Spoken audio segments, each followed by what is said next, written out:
Greetings and salutations. This video is going to be about P2V. It's a bash script I've been fooling around with for the last couple of days, and I decided to share it with the world on GitHub. So I am creating a video to show you what it does and how it does it. This is very much in development. We're at version 1.0. It might change as time rolls on, or I may leave it alone because for right now it's doing exactly what I need it to do. Either way, you can download it yourself and play with it, do whatever you want with it. This video definitely falls under the category of for those who care about such things. So if you're interested in bash scripting and video editing and creation and whatever, keep watching. You're going to like it. So what does this program actually do? It does something really simple. It takes a picture file and an audio file, and it combines them into a video. Now, this is something that I have had to do many times over the years that I have been running this YouTube channel. I have a lot of radio-related content, air checks, stuff like that I want to share. Recordings off the radio, that's what an air check is.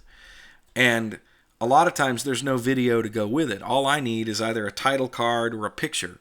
In the past, what I have done is open up a great big video editor and created title cards or imported pictures or whatever, and then threw the audio file in there and then stretched that out across the timeline where it works. Well, that's an awful lot of program to create something that really should be quite simple. Fortunately, there's another program called ffmpeg, which I am actually using right now to create this video because that is the back end of the simple screen recorder. That all it does is take input from here and outputs it to there, and will create video files for you of pretty much any format that you can think of. So let's jump in here. I'm going to demonstrate what I have done with ffmpeg to make it easier to use. ffmpeg, when run from the command line, you can do exactly what I have explained, but it makes a ponderously large command once you put in all of the parameters and everything that you needed to do. It just begs for a bash script or some sort of wrapper to be around it to make it easier. So what I've done is I've created a directory for demonstration purposes called P2V underscore test. Hello, what do you say? I don't know. And if we list what's in that directory, then you'll see I've got two files in here. One of them is an old radio commercial that I made many, many years ago, and it's been in my archives forever. It's 60 seconds long, so it should be pretty easy to do, and it's not going to take that long to actually process. And then the actual thumbnail that I'm going to use for this video and what you just saw at the beginning, which I have called P2V thumb. People get all upset about spaces in file names on Linux like it's the most evil thing in the world. It's not. It's very easy to work with once you understand how to do it. All you got to do is to use the autocomplete function, or you remember to use this character before a space, and it has no problem with it whatsoever. You would use that character when you're creating a file name, and I'll show you how to do that here in a little bit. Now, there are a couple of ways that you can make this work. The first way to make it work is just to have it create a generic output file in the directory that you're currently working in. So if you were in the home directory, for instance, at a regular prompt, that's where it would put the output. So the syntax is really quite simple. P2V, that's the command, and then just feed it the file name. So you want to feed it the picture first, and in this case, we're calling it P2, capital P, and I use the tab key to autocomplete the file name. And then the next one we need is Fox's Pizza for the audio that we're going to use. And at this point, we can just turn it loose by hitting enter, and the program goes out and it checks that, makes sure that the files are what they should be, and fires off ffmpeg, and it creates a video. I have it set to where what it is creating is a Matroska or MKV file with FLAC as the audio, because I'm really concerned about the audio here. I'm not that concerned about the video. I want the highest quality that I can get. And for those of you who don't know, FLAC is a video encoder. It's a format where you can store audio information. And the nice thing about it is that it's lossless. When you hear about things like AAC and MP3 and OGG Vorbis, all of those formats actually throw audio information away. Well, when you upload to something like YouTube or Facebook, they compress it to make it stream easier. They actually throw more information away too. So your output, when you click on the video, can be pretty nasty.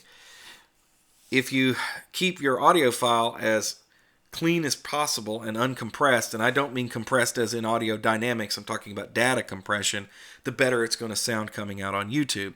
These videos that I post are posted in MKV format with FLAC from Simple Screen Recorder. So that's what you're hearing right now. So if I do audio editing and then I do that and keep it as save it as a wave and then turn it into a video file, there's going to be very little loss. It's going to sound very good. So we have created our file, and the program has just given it a generic file name, which is P2V _ video. Now, if I would run that again, even if I change the picture input file and change the audio file, it would write right over that and create a new one. So if you're going to be doing it this way, you might want to change the name of the output file before you do the next one. Now I can show you that this is a video file by opening it up in MPV. You won't hear it, but you will see that it's playing. So we can do that, and there it is. The video is playing, so we have a successfully made video that way. So that is the first way that you can use the program. The second way is to get very specific, and your video and audio files, or your picture file and your audio file, doesn't necessarily have to be in the same directory that you're working in. You can pull them from somewhere off the system. So let's do that right now. I'm going to clear this. And for our picture file, I think we'll probably leave that the same because I can't think of a picture off the top of my head somewhere else in the system that I want to use. But you're going to get the point either way. So the picture is, let's put in the command P2V. Now, capital P, and it knows that we want to autofill from that directory. So for audio this time around, let's go into my home directory and grab a song. So we'll go into music, right? And we'll go to pop. It's a category that I have it in. Pick something from the 1960s.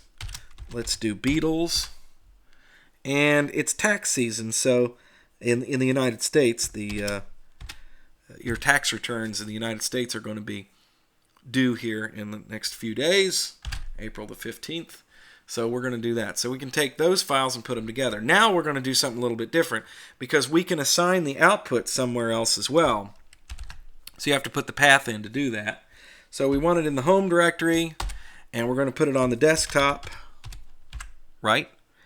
And then we're going to call that output file Beatles song. And we don't need to put an extension on it. The program will add the .mkv extension automatically. And now we turn it loose. And it checks to make sure everything's there, and it's actually doing it. Now we're not going to do the whole thing because it's just there to see it. If you start something like this, especially if you're working on a really long project, like you have an hour's worth of audio that you want funneled into a file, and you realize, oh, I don't want to do that, I've got to go back and do something else, or this isn't going to work, or whatever the deal is, just hit Q, and it will dump out. Now, it does say that was created right there. The output tells you, yes, the file was created. The file will actually play. It's just incomplete. So no error occurred. You just dumped out. Just remember that you're going to have to redo this again later, or remove the file or do something. So now let's just look at the desktop. All right, we're going to list the desktop, and you see that, yes, it was created there. So let's get into some other aspects of the program now that you've seen how that works. So if I just type in the command and I don't give it anything to work with, it automatically tells us, hey, you need to type something in here, and it offers to open up the help page. And so we can just do that. Just try that to open up the help page. And so here we are on the help page, and this explains in detail basically what I just showed you and talked about. It's here on the help page, plus the disclaimer, which tells you that nobody should ever use this software ever. To get out of the help page, Q, and you're gone. So there are some pretty cool things in here that it does.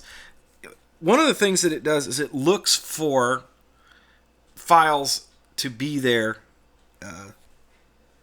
It will actually test for the file. So if I do something like this and I go P2V and then I give it the file name for the picture, but then for audio I just give it garbage. That's not an audio file, it's just junk. Watch what it does. This is pretty cool. So it says, that does not exist. Try again. You must provide a valid audio file name. And it'll do the same thing if you just put gobbledygook in. So, oh, well, it would help. Give the command in front of it there. So, yeah, it says this doesn't exist. And once again, you get to go read the help file, you idiot, so you can figure out what the hell you're doing. Gentle nudges, you know what I mean? So if you have an error, let's create an error situation. So what we're going to do is we're going to touch a file, and we're going to call it, we're going to just call it audio.mp3 or wave. Let's do wave. Basically, this is going to be an empty file. There's nothing in there, right? So now, if I run the P2V command, and let's do the, okay, that's the picture, and then I'm going to try and put audio.wave in for the output. It's going to kick out an error. Yeah, it says there's no way. And so the ffmpeg will actually put out an error of its own. It'll tell you something's wrong. And then down here, I've tried to offer some nice suggestions. Just make sure your file names are typed in properly. Also make sure that you have files that are actually files, not just garbage that I just created like that. And there you go. That's how the program, it's pretty much the entire width and breadth of the program right there and how it runs. So now we move into another part of the video, which is the part where I'm going to actually show you what I have been working on code-wise, and I'm going to kind of walk through here and explain what it does. Now, I'd realize that there are some of you out there who are not real tech-savvy about all of the commands in the terminal. Of course, I can't go through and explain what every command does, so this is going to be a general overview. This is the way this works, but some of you out there will understand generally what's going on.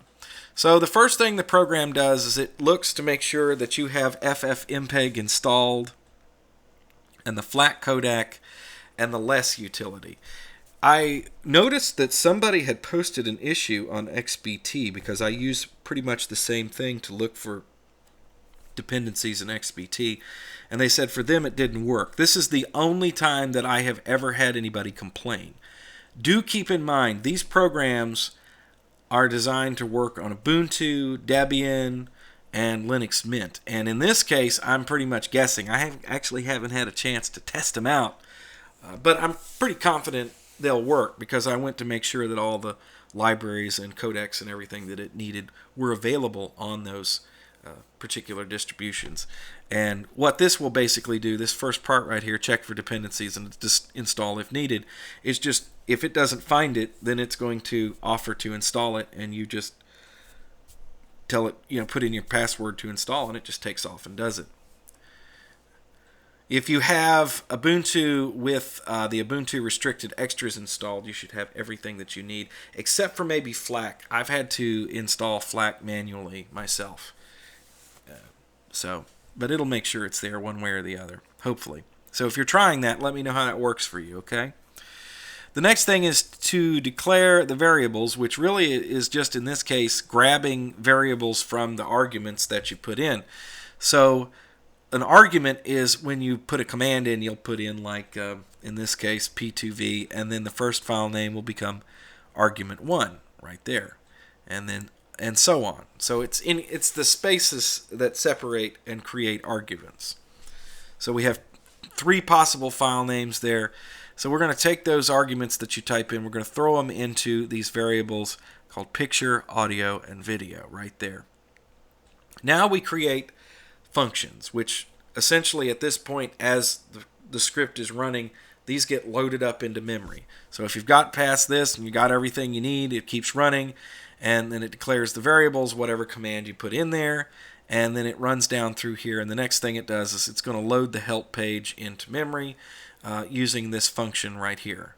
So it's just called P2V help, and essentially all it does is it takes this information and throws it into the less utility and runs it. So that is the command that actually does it right there. Takes everything in this. This is what's known as a here document. So you'll see that up top here, we have it as less, direct this text into less with those two arrows, and then the token is EOF that tells the system where the text ends. So if you come down here, we have EOF, end of file, with an underscore on either side. That's pretty standard for here documents. Now we get into the actual execution of the program. As far as this function is concerned, this one is the one that makes the video. So what we really need to do is just to make sure that we're testing for garbage that's gone into it. So the first thing it does is it runs this command right here. And that is the actual ffmpeg command. And as you can see, there's just a lot of variables here. One of the things that I have it doing is it scales whatever picture you put in to where it's 1280p wide, 1280 pixels wide. And that will ensure that YouTube thinks it's a high definition video. If it was smaller than that, then they may come back and say, well, the video shrunk down. And this little part right here I had to do because ffmpeg doesn't like it if you feed it some sort of picture that is an odd number of pixels across or high. And what that does is it makes sure that it's even. Don't ask me why, because I don't know. I am not an expert on ffmpeg. So this command runs, and then what it does is it looks for errors. If there are errors, then it automatically tells you, it runs this text right here telling you there's something probably wrong with the files. Double check your files, basically. And then it exits with an error code of 1, which just tells whatever follows this program, in case you have this running in a script, hey, there was an error. If everything works the way it's supposed to, then guess what? We get success, and then it throws the file name in there. It says it's ready to go, and it says goodbye. Thank you for using the program. So now we get down to the execution portion. I said execution earlier, but actually we were still listing functions. Here's execution. And the first thing that it's going to do is look to see if there's no argument. If there's no argument, you just typed in P2V and then enter, it's going to remind you that you have to put some sort of argument in there. Then it's going to look to see if you did put an argument, and that was the --help flag, which automatically fires off the P2V help function right there. And when you press Q, it exits and it goes back to the command line, and you're back where you started off. So if you didn't put that in there, then the next thing it's going to do is it's looking to see if there's an actual picture. There's something in the picture variable.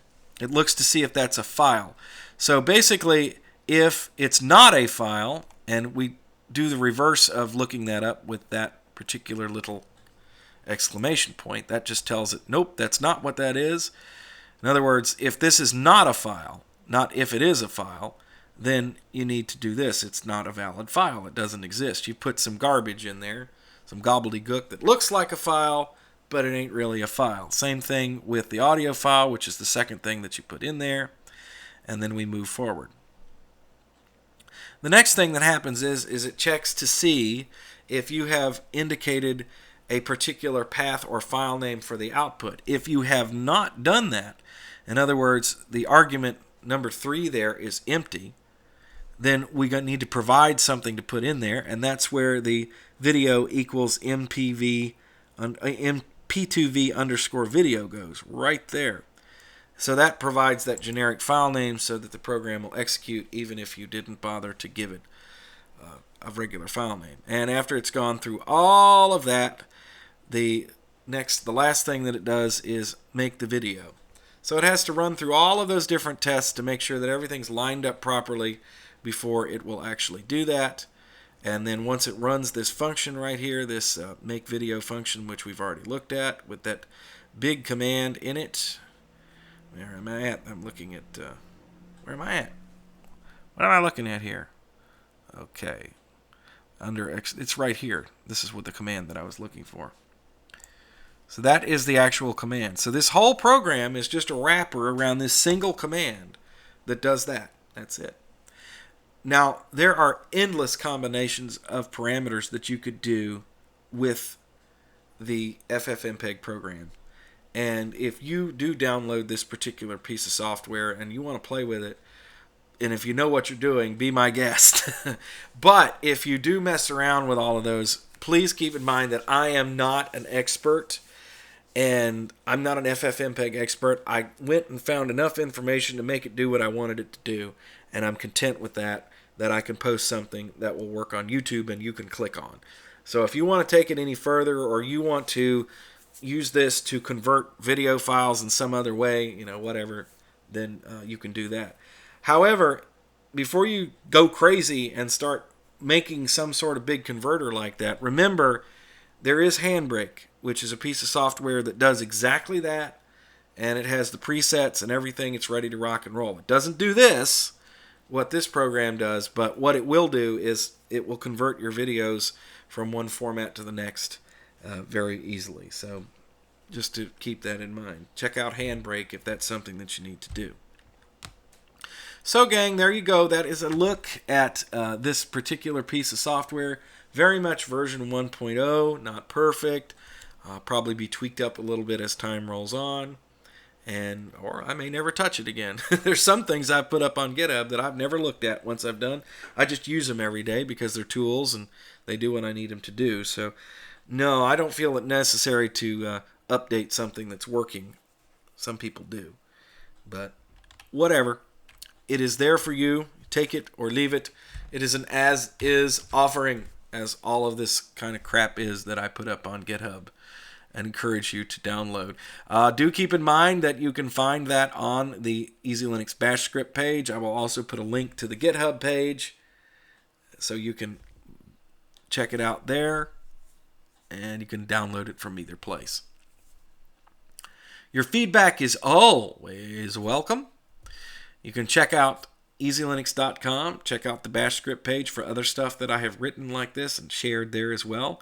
You can join the discussion at EzeeTalk. That is our own forum, which we host ourselves on our own server with our own OS. And we don't have any large mega corporations providing us services that they can pull out from under us or steal your data. That's the whole point behind having our own little forum there.